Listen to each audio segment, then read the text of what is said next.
I would love to introduce you all to the cast and producers of Outlander Season 7.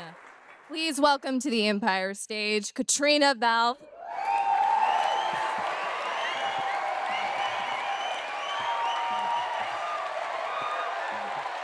Sam Heughan,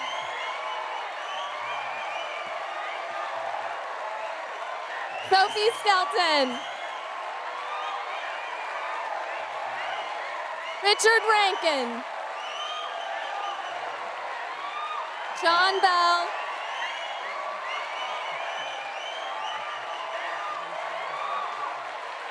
Beryl Davis,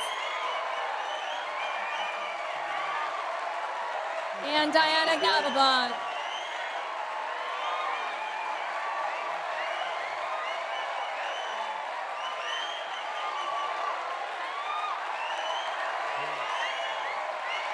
Think we might be Very good.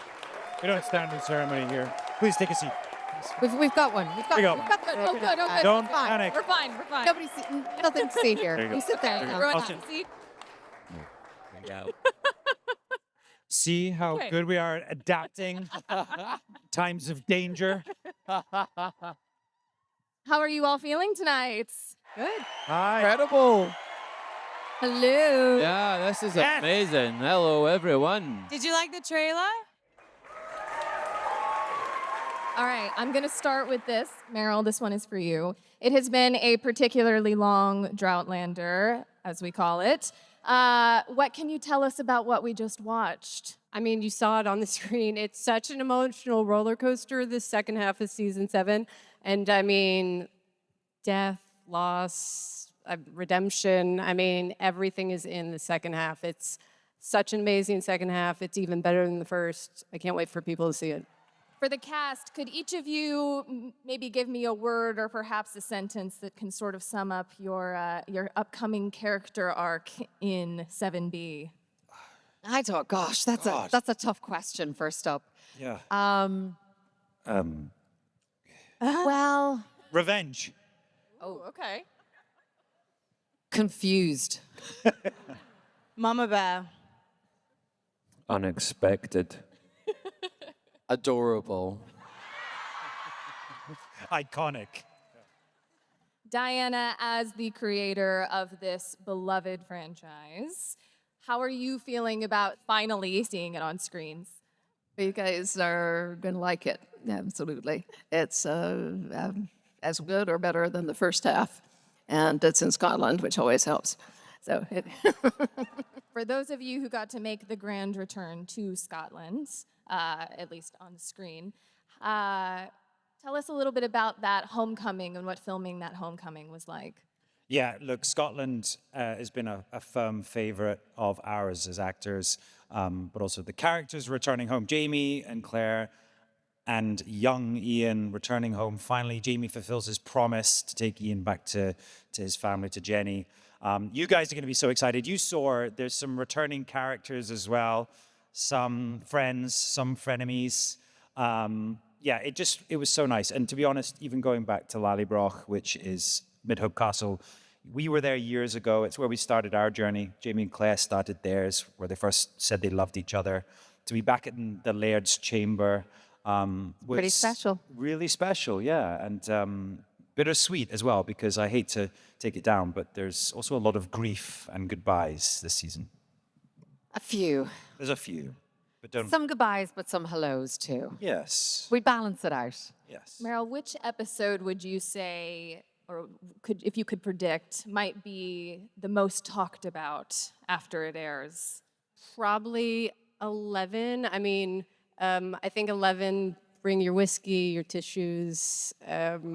It's pretty intense. So I think that's one that will be talked about in many ways.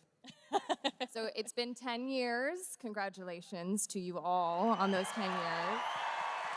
I'm curious for each of you, when you signed on for this project at your various points, did you have any idea of what you were getting yourselves into? not the slightest. Yeah, actually 11 years for us, right? And I think we didn't know anything forgive us, about the books. We were naive, and we were really green going into it. And I think we both thought it would only last a season or two. And 11 years later, eight seasons, 101 episodes. We are so thankful, and thankful that the fans, you guys have been with us on this incredible journey. Katrina, Sam, you guys have been working together for a while now. I'm curious about how you have addressed the particular challenge of yourselves growing with these characters, but then of course playing these characters over quite a range of time. You're playing them as young, you're playing them as older. What's sort of the secret to retaining their essence, so to speak, while being in so many different times and places and states in their life? I feel like the question is, what's it like getting old? Sure. You know, I think, look, we've both spoken about this. I think, our friendship and our working partnership has been really special and really important to us. We made a pact at the very beginning that we would sort of always have each other's backs, and I think we've stuck to that. But it's been such an honor to be able to play characters and watch them grow and be able to build a life with them. Every time you do a scene, it's a memory. Every time you get to play them, you're sort of filling that memory bank. And as an actor, that sort of character just grows inside you. And, I think we always try and make sure that we connect and talk about what the scenes are and make sure that we feel like they're authentically Claire and Jamie, and our writers do the same. And it's just been such a privilege to do it for this long. Sophie and Richard, what about the two of you? What can you tell us about how you have progressed along with your characters, and also the sort of particular juncture that we find them in their relationship in 7B, especially as they're now getting pulled apart? I think we were arguably a tad luckier than these guys in that we kind of knew what we were getting ourselves in for. And so we also had a bit of luxury of time. And so I know that I read the first few books before we auditioned, because we actually interestingly auditioned for season 1 and then didn't hear for a year. And then you guys decided to bring them in, and I was being a little brat, and I remember some of my family were watching Outlander, and I was like, no, I don't want to find out who got Brianna. I really wanted that role. So anyway, read the books and kind of knew that she had this beautiful progression as a character. And so obviously she starts quite young, and I see her, she matures, and I always say she's like an onion, kind of peel these layers as we go season by season. And where we see them this season, I think they've really come into their element as individuals and as a team. I think one thing this showed us beautifully is show different types of relationships, whether that's family, mother-daughter, couples. And I think Roger and Brianna have a very different relationship to Jamie and Claire. And so it's really good to get that sort of, I guess, geeky, realistic, nerdy, bad at communicating difference in a relationship. And so this season, I think that they've grown individually and together. So pick up at a great place in part 2. I agree. If Brianna is the onion, does that make you the carrot? I'm a carrot. Yeah, we're just a couple of vegetables, cutting about. No. I remember Outlander arriving to Scotland with such an impact. Everyone was talking about it. They were setting up the studios in Cumbernauld, which is halfway between Glasgow and Edinburgh. And there was such a buzz. I mean, I have a kind of a limited amount of crew in Scotland. Outlander basically took all of them and employed them on the show. So people were talking about it. They were asking you, "Are you meeting for it? Has anyone seen you for it?" And I was like, "No, not yet." But then I started to get some auditions through. I'd actually auditioned for 4 parts before Roger. Who? We won't go into that. It's not the question. We won't go into that just now. Who did you audition for? I'll tell you what I did have. I remember looking back in my emails and having an audition, and it was just titled about Outlander, and the character brief was Jamie Fraser. Ooh. I can't remember if I ever actually auditioned for it. I might have read it and thought. This is now your opportunity. Come on, we want to see. You want me to give you a bit of Get up. Sassenach? There you go. No, I just need no. But yeah, I remember when we arrived on the show, it was kind of like we were filming a different TV show, because we were completely segregated for the rest of the cast, because we were obviously in the 60s when Claire comes back at the end of season 2.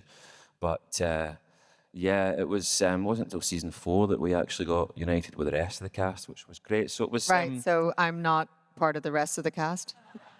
But I do remember passing you guys in the studio, and obviously I think you two were bloodied up in like your 17th century stuff, and we were in the 60s stuff, all clean and shiny and excited and new.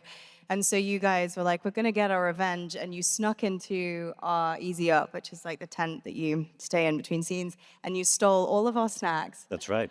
And you left one carrot stick and one stick of cucumber, and you put like a note next to it with an arrow and put for the kids. Yeah, but That's right. they left us some hummus as well. Was it some hummus? Yeah. Oh, that's kind of you. A little protein.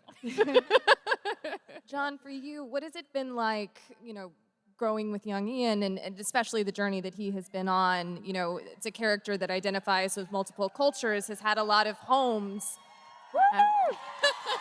Clearly a fan favorite. It's been the journey of a lifetime. I mean, I joined this cast and I was the baby. I was the little baby. You're still the baby. I'm still the Not No, it's not Charles. man. So yeah, to kind of have these formative years on set with these guys, to be able to look back and see these moments, it's super special. When I first got the part of young Ian, I didn't really know the extent of his story. So each season was a new surprise for me of like, what was he going to get up to next? And to be able to, be a part of the Mohawk Nation and tell their stories and be a part of that story was like the biggest privilege of my life. Yeah, it was great. Do you think you'll ever not be young Ian and just Ian? Meryl says no. I think I always have to keep the young Ian, right? Yeah, it's your name. That's it. Yeah. I remember there was a concerted effort to have our characters at one point not call him young Ian because he'd become a man now. And it just lasted maybe a day. And then we're like, no, he's young Ian. Doesn't feel right. No. I was fortunate enough to go to Scotland this summer and see some of the season 8 sets, and that was an extraordinary experience. Meryl, without getting into any spoilers, what can you tell us about what is to come after 7B? I mean, it's so hard to talk about 8 because it was such a tough season in so many ways, just because we all knew it was the end. And so I feel like the season was a little bittersweet just because, and I'm guilty of this, I kept saying, oh, this is the last time we're going to have a production meeting. And but I think this season is just kind of a celebration of our characters and trying to hit some of the high points and end it on a note that hopefully people are satisfied with. But I feel like it's impossible to satisfy everyone because the show's not going to go on, and I think there's a sadness with that. So I don't know, this season had a vibe to it that it felt like we were all trying to cling on to the last ending. So it feels hard to talk about it at this point because it's so close still. And correct me if I'm wrong, but at Paley Fest you said that not everyone on this stage had seen every part of the finale script. Some people have seen it, but Matt Roberts, our showrunner, purposely didn't want, and it wasn't just the actors, they didn't want everyone to get our normal distribution, and so we did not put out the full script to everyone. Still to this day, not everyone has seen it. We're not telling people the ending. He hasn't decided the ending. We purposely are doing that because there are leaks, not these people, but people talk, and we're just trying to preserve it. We'll tell you, don't worry. We're going to. They'll tell you after. Diana, did you have knowledge of how the series would end beforehand?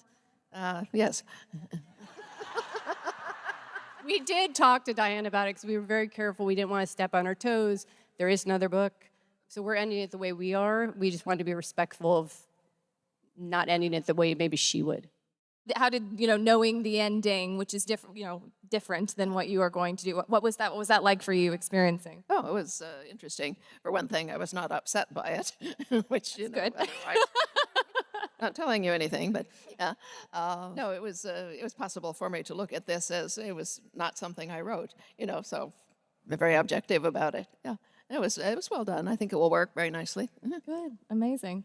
How was it like for each of you in the cast, drawing filming to a close and coming to an end of this very long and very important journey in all of your lives? Tell us a little bit about what that has been like for you. Very emotional. Yeah.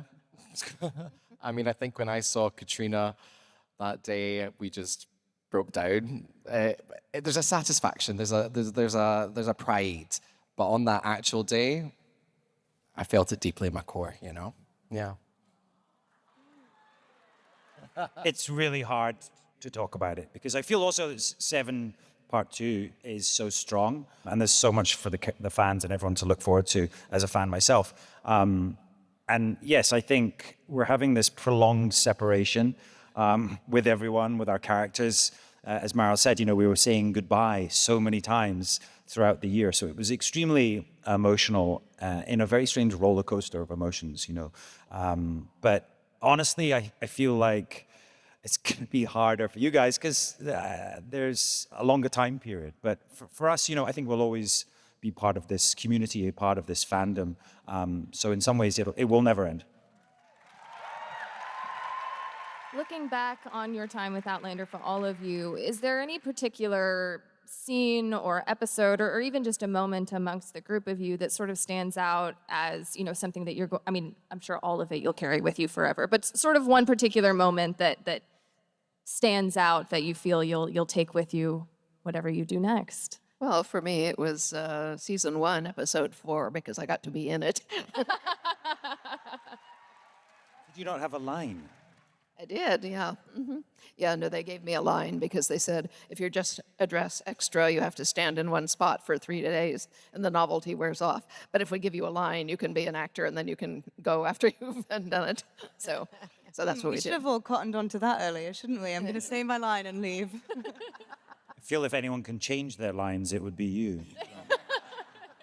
Well, I was very carefully coached by the wonderful dialect coach, Carol Ann, and so I could say it in a proper Scottish accent. So, they did multiple takes, and evidently that was satisfactory. I went to dinner that night with my daughter and her husband, who is Scottish.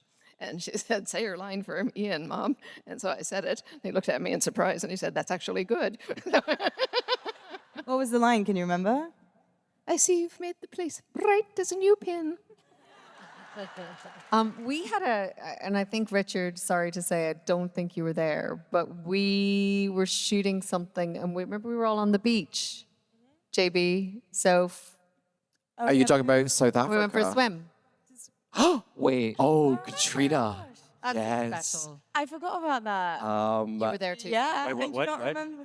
That was a very special night. It was a long day of filming. Oh, God, yeah. And we had a little Yeah. bottle of something. Was that Berwick. St. Andrews or Berwick? Yeah, Berwick. we were staying on this hotel by the beach, and we kind of went down. It was quite late at night, wasn't it? We set up a little picnic blanket. We popped a prosecco, and there was a full moon. And JV was like, "Should we go for a swim?"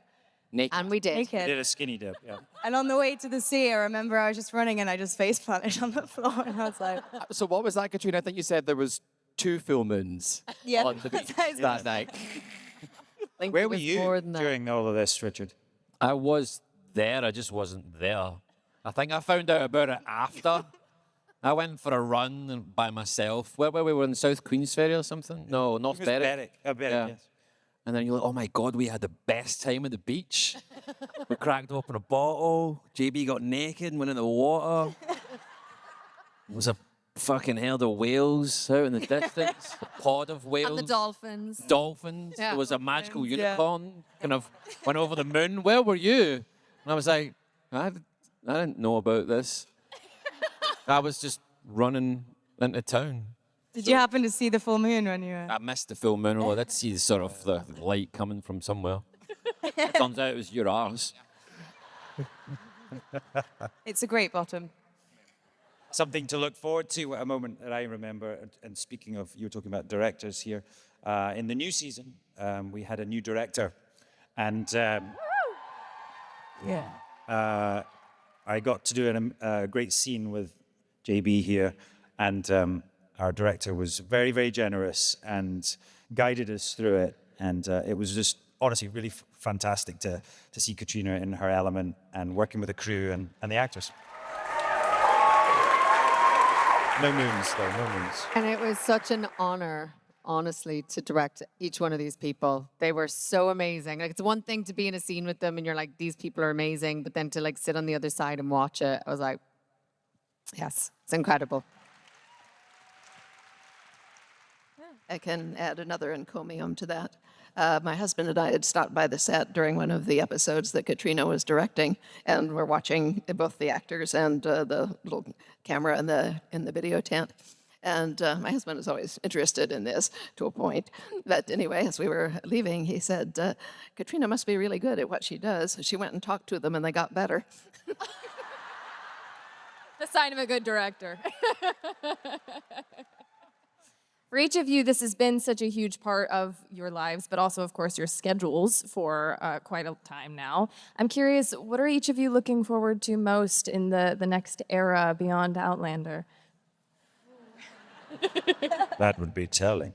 I mean, look, all the sleep, of course, and travel. But I think, the show has been our lives. It's literally taken over and been a quarter of our lives and half of JB's life. And it's been an incredible journey. And I even coming to Comic-Con, which is always such joy for us to come here. It's so fun to share it with you guys, honestly. And even coming this time, there's this bittersweet feeling of, this schedule of shooting and then going and promoting and doing press is going to come to an end. And yeah, there's a part of me that will obviously miss all of this craziness. But hopefully also we're excited for what's going to happen in the future. Yeah, I think, we've been so privileged with this show, but it does take a little bit of a sacrifice of your time with your family and your friends. And I think, I'm looking forward to spending a little bit more time with my family, but also I'm so excited to, see what the future holds for me and for all of these other guys. It's an exciting time. The musical. Have you heard us sing? You always want a musical with just me. Yeah, I'm not sure if that's going to work. It's quite a bittersweet thing to think about moving on from Outlander. But same, just having a bit more. It takes up a lot of our year, and as blessed as we were to have it each, coming year, and everything that provides, the security that provides, and being with these guys over the years. It'll be nice to have that time to do other things, do our own projects, self-betterment, that kind of thing. As they said, we're very lucky to have had this show for so long, but to even go 8 seasons, thanks to you guys, is tremendously unusual. And I think we're lucky that we're leaving on a high. Like Sam said, 7 Part 2 is amazing, 8's amazing, new director. And it's much better to end on a high and give you guys the good stuff than keep it going. So we're sad, but we're excited to move on, and the characters can live forever with you guys. And there's still a book to read. Exactly. We're waiting. In due time. Yeah, the same as these guys are saying, but I also think, this show has built such a legacy that will continue on. I think we're going to be talking about this for a while, and revisiting it. So, yeah, whatever's next, what will be, will be. But right now, I'm just so happy to be here.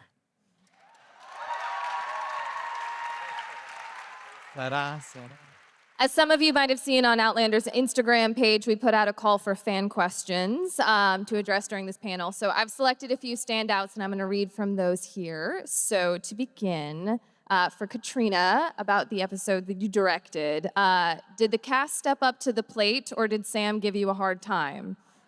Actually, nobody gave me a hard time. I was sort of bracing myself for getting a lot of slack, but everyone was amazing. My first day was Sam and Richard, and you guys were so amazing and so generous, and really, it's a nerve-wracking thing to stand in front of the crew and to sort of take on this new role, and to also come up to these guys. I know them so well as co-stars, and to sort of go up and be like, hey, could you maybe try this or try that? But it was just, honestly, it was such an incredible experience. And Meryl has always said, one of her favorite parts is prep. And that was also so brilliant. It was just so much fun. But yeah, I have favorites. Sophie, my second day. Wait, you got favorites? No, I mean that scene with you guys. Then Sophie, my second day, or my directing was 5 of the women, and it was just such a cool day to direct 5 women all in one scene, and it was just such a Cool Dave sisterhood, and then JB and Sam have one of my favorite scenes as well on a balcony, which was so beautiful. So it was just so much fun. Just a note on that day as well, like extra credit to you because it was also, as you guys know, Scotland is its own character on the show. And it probably gave you the worst time because you did all the prep you could. And then I think it was supposed to be really sunny that day, right? And we were outside. No, it was going to be Scottish weather, so it was going to be what was. No, but you planned for like the sun coming through the trees and stuff. And then I swear it ended up being like rain. I mean, there was whatever snow, else. there was rain, there was sunshine. Yeah. So you still smashed it. So I think Scotland probably gave you the hardest time. We also had to contend with Sam's carpentry skills. Oh yeah, Yeah, how is your Question. Can we be honest with you? I mean, we're giving away a thing here, but we do a bit of carpentry together, Jamie and Roger. And we were given the opportunity to rehearse and to show the director what we could do, but We thought, no, wait, No, what? We don't need we could jump rehearsal. and then proceeded to How did that go? balls it up. You know what I mean? Took a while. Okay, so this is for the whole cast. If you could go back in time and choose to play any character other than the one you played, who would it be? I always say blackjack to this question. I think that would be super fun. Maybe that's really messed up of me, but I think that would be fun. Blackjack. You have no idea you're talking to Blackjack Rendell, do you? Scary. Murta. Oh, good. Cute. Dougal Mackenzie. Let's give him a go. Galis Duncan. Hello, Galis. Hello. Oh, there's so many great characters, and I'm trying to think of one in a recent. But actually, John Gray, and I think it's not. He's such an interesting character, and I think David Berry, who deserves, all the accolades. He's such a great, methodical, intellectual actor. So yeah, John Gray. Okay, Sam, this one's for you. What is your favorite hair era of Jamie's? Oh, there have been a few. Pretty happy where he is now. Yes, I'll let Meryl answer this one. But look, we went through a process, and it's such a huge part of his character, and certainly a huge part of the books. So, that's his identity in some ways. But let's look beyond the wig, shall we? And I'm glad actually in some ways that the wig has now been hung up. Katrina, this one's for you. Is it more challenging being in front of or behind the camera? And do you have any advice for future women directors? It was more challenging for me behind because it was a new experience. I think the advice, I mean, I'm still such a novice, but just do it because why not? We need more. Meryl, is there any chance that the Outlander studios in Scotland would be opened up to tours? So many fans would love to see the sets and costumes before they go to other shows or for sale. We do talk about this, and it's obviously up to Sony. It's not my stuff, but we'd love to do it eventually. I mean, we are putting Blood in My Blood in there right now, so it is occupied. But in the future, I would love that. I mean, we've talked about this before. It's such an amazing experience to see our sets and what we've built out, certainly from the beginning, where it was like an old cell phone factory. And every time we bring someone to do a tour from Sony Stars, they're so bowled over that I think it would be a shame if we were not able to open this up at some point to show everyone. One of the key parts of it is this disabled toilet that became my secret place where I would go to. Season 1, if I needed a moment to hide and lock everyone away, I would go there. And it's so strange going there now after 11 years and just closing the door and taking a moment and silently screaming.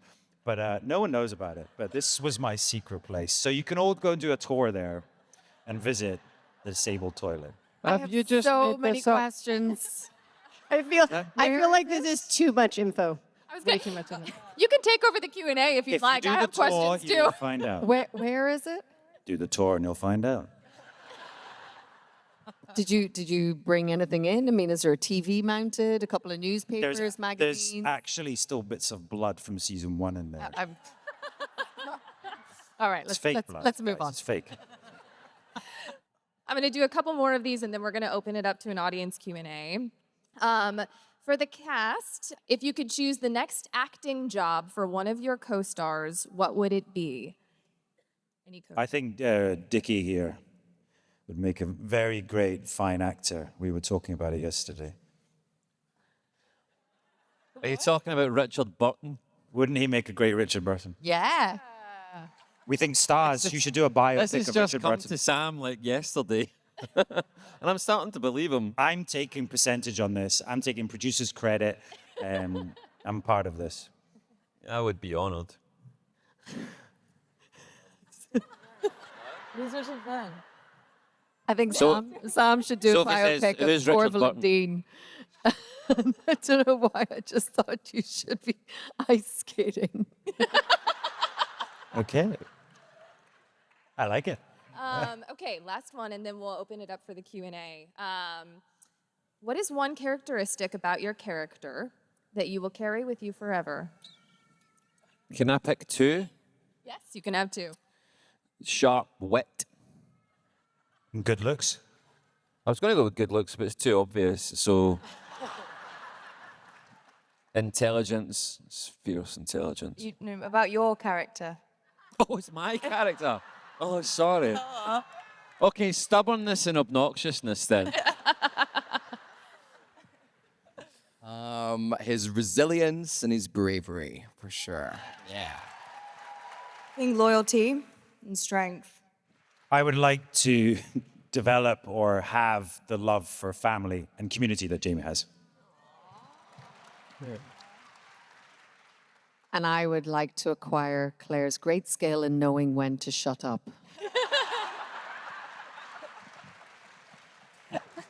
I don't think Claire's achieved that yet. No, she doesn't. Okay, any audience Q&A questions? My cousin is getting married in Scotland next year. We've already booked our tickets and everything. We're doing a tour of the Highlands and an Outlander filming tour that leaves from Edinburgh. We will have some free time in St. Andrews, and I heard you mention that you did some filming in St. Andrews. Any hidden gems, any places that we need to go to during that free time? Oh, good question. We might have Well, to buy obviously, some- the old golf course is very famous. It's the home of golf, so you have to go there. Yeah. Don't remember the golfing scene there.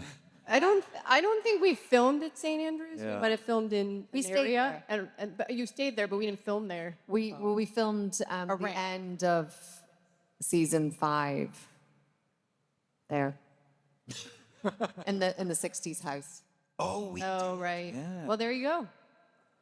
To the 60s house, I guess. And there's a little village called Anstruther nearby. It does great fish and chips. This question's for Diana and Sam. I saw in an interview that you had told Sam how you intend to end the series to influence his ability to act throughout the TV show. And I was just curious if that played a role in how season 8 ended, despite it not being the end of season 10. But Well, let's put it this way. Book 10 has a very much more complicated end than the show will, which doesn't require a lot of extra acting from him. She tried to keep things very simple for me. Yeah. And I think she said along the lines of "Don't fuck it up." I have a question. It's for everybody. In season 4, and I think it's episode 3, Brianna and Roger traveled to North Carolina to the Highland Games. My husband and I, for the first time, traveled to the Grandfather Mountain Highland Games just this past July. It was amazing. And it was just fantastic. I was wondering, have any of y'all ever been there? And if you have not, is it somewhere that you possibly might want to go to in the future, since it was referenced into the series in season 4? I've been there 3 times. It's worth going if it's not raining. We had it was beautiful weather all 4 days. It was fantastic. I went before we started shooting to to Asheville, to Blowing Rock. Went to Grandfather Mountain, and I saw nothing because it was so foggy. You couldn't see anything. But it was, really cool. And I think Charles has since been a number of times. I think Duncan and Greg. Roberts has been. Does that count? Yeah. I haven't, but I'd love to. I haven't, and I don't want to. You won't see it. That's all right. Maybe season 8, we should go to North Carolina Rewrite for a the little ending, shall we? premiere. JB, Are there like Highland games there? I'm sorry. Oh, Are nice. there- yeah, there are games, Yeah, yeah. I'd be down for that. Some Kaylee Yeah. dancing. Oh, yeah. Yeah, Yeah, let's it do was it. what- they have the caber toss, everything. It was fantastic. You're going to watch. toss what? The caber toss. Oh, the caber The caber toss. toss, Yeah, yeah. fun. Yeah, Yeah, hell that was yeah. my favorite. I'm down. Thank you. While filming, was there any scenes in particular that you remember that maybe you improv'd or went off book and it actually made it into the final episodes? Oh, anything with Rolo. That was very improvised. Mostly which direction he was going to go. Yeah, anything with the dog. But we do love Rolo. I'm mostly not good at sticking strictly to the script. I deviate quite often, and thankfully Margaret, our script supervisor, likes me enough to just let me get away with it. She's so polite, Margaret, as well. She'll be like, did you mean to say this? And just sort of point at the script. I'm like, oh, thank you. She'll also like give you one note because she knows you can't really take on board more than one because we are not very clever. But and she'll just come up after the second take and then give you the other bit that you missed out. And so over time, you get the whole thing generally. I was wondering, for anyone who's comfortable answering, over this experience, is there something you've learned that has nothing to do with acting, press, like any of this experience that you really value that you learned? Yes, I learned how hard it is to go to the bathroom in an 18th century costume. Well, not when Yeah. you've got your own disabled toilet, apparently. Yeah, you should use it. It's quite special. I mean, I think we're very lucky on this show that we learned so many random skills. I'm not sure how useful all of them are, but I mean, I used to go fishing a lot as a kid, but I've never had to gut one. And I think Brianna had to gut a fish, I think with you, maybe season 5 or something. Yeah. And I just remember getting to set and it smelled so bad, and they had about 50 ice buckets of fish, and I just spent half the morning just gutting fish. So if anyone needs a barbecue, I gotcha. Yeah. Oh, it's the most random thing you had to learn. I had to butcher a deer. And so I went to a butcher's and they made me butcher like 3 sheep. I'm really sorry about that. It wasn't fun, but... I gutted some fish as well. Oh, a lot of gutting of animals, yeah. Beautiful, thank you. You, Richard? Thanks. Do you gut anything? I haven't got anything, no. I was never presented an opportunity to got anything, and now I feel a little left out. It's the same time we went to the beach. This is a pattern. That's where all the fishing was going on. Makes sense at the beach. Hello. First, I want to say thank you so much, all of you, for taking your time, your energy, your effort to make something that is so deeply loved. It's such a beautiful gift that you've given us. Thank you. Thank you. And my question is for Sam and Katrina. I was hoping that you might have a favorite scene over the years that just pops right into your head that you filmed, so that when we go back and watch, we can see that and know, oh, they really loved that. I think for me, it's the waltz or the dance to the Stones when Jamie's sending Claire back. It's very beautiful. Yeah, I think we talked about it last night, and it was an iconic moment. It's an iconic location, Kinlochranach, where the Standing Stones are. It's always been magical throughout every season whenever we've been there, and that time was kind of the beginning of that. But that whole scene was so beautiful with the dusting of snow on the mountaintops of Schiehallion, which all then turned to mud later on. But it was, very, very special. But it is that place where no matter any time we shoot there, if it's the wind or the sunlight, it just always seems to conspire perfectly with what we're shooting. And it's very magical, that place.